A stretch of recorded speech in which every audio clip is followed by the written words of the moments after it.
Cathedrals here. I know I've got like everyone back to back now because of the weather and everything. All right.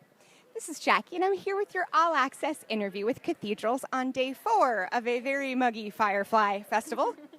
Can't say that 5 times fast. Describe the sound on your debut EP, Neon Gold. Oh, describe the sound. Cinematic. Yeah. Kaleidoscopic. Grandiose. Ethereal. Yeah. I like those adjectives. Those are some good ones. Where can fans find it right now? You can find it all over the place except for in vinyl, which is out of print, unfortunately. You can get it on iTunes, Spotify. Where else are we? Facebook.com/WeAreCathedrals, SoundCloud, RDO, iTunes. All the things. All the things. And you mentioned... Internet. Yeah, basically. Now, you mentioned that it was on vinyl. What are some of the benefits of putting modern music on vinyl? I think there's an a much deeper experience when you actually take, the vinyl out and you get to see the art and you're putting it on the record and you actually have to focus and pay attention to what's happening and you're listening to the body of work in its entirety.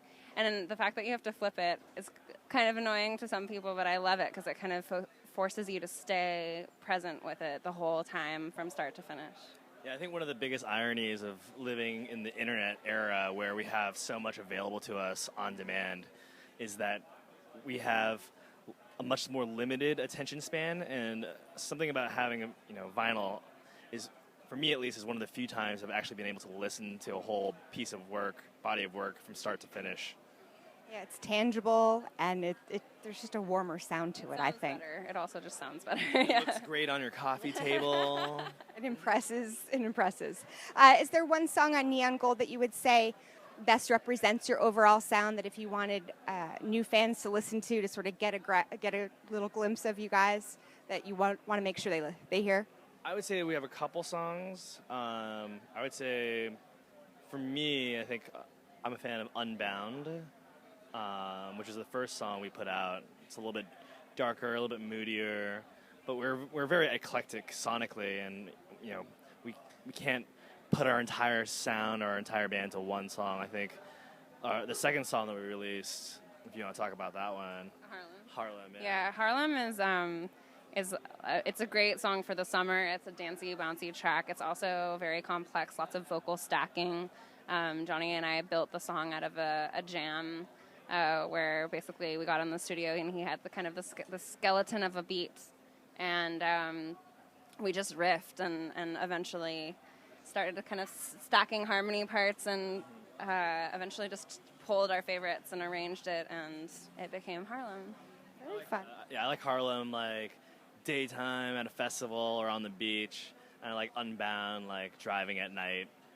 From the beach. Oh, there you go. I like that. Your heart was just broken. No, just kidding.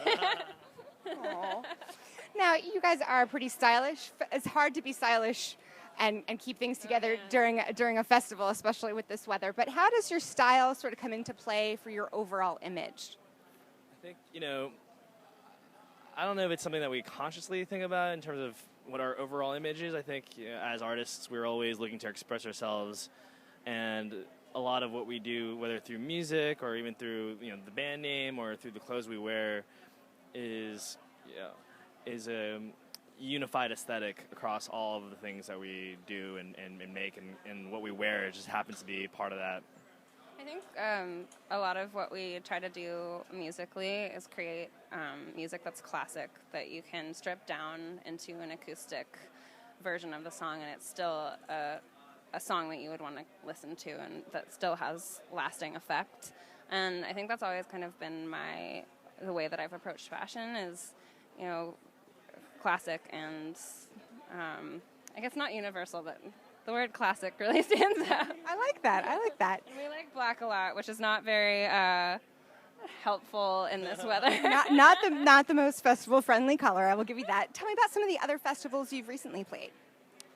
See. Treasure Island. Yeah, Treasure Island was amazing. That was a lot of fun. So we grew up in the Bay Area, and Treasure Island is one of the coolest festivals that gets thrown around there by another planet. And we both of us have grown up like attending the festival and loving it, and worshiping the bands that played it. So it was very, very cool to be able to get up on stage and stand in those footsteps. And because we're from the Bay Area, it was super well attended by a majority of our friends at noon. Thank you guys so much. In the hot, burning sun at noon. Like today was crazy too. There were so many people here today. Firefly's awesome. The fans are awesome. Yeah. It was like while we were sound checking at like 12:30, there were people already waiting in no shade, just getting ready. And we were just like, we love you guys. You guys rule. Thank you so much. So how do you make sure that how do you go about, building a set list for a festival? I think we tend to approach it a little bit like a DJ set. I think, you want to keep a vibe going for a while and have ebbs and flows, and you want your set to be kind of like a wave. And I think we just really try to feel it out and see what feels good and rearrange things, and there's a lot of shuffling, and yeah. We get together frantically 5 minutes before the show, see who has a Sharpie. Does anyone have a Sharpie? We need a Sharpie. We don't have any paper. I appreciate your honesty. So what's up next for you guys after Firefly? We got... We're headed to the south. Yeah. We're doing a small festival run, going to Louisville, Kentucky, and Birmingham, Alabama. So this weather is actually very good practice for that. So I will see you at Forecastle in Kentucky, and is it all good in Alabama? I don't know. I can't track. This is the end of our East Coast run, and we're we haven't quite moved over to those shows yet, but. I'm not quite sure what day it is. I just know it's sometime in July. Well, stay tuned for much more from Cathedrals. This is Jackie. Thanks to All Access and In the Key of Change. All right. Excellent. If you would come over.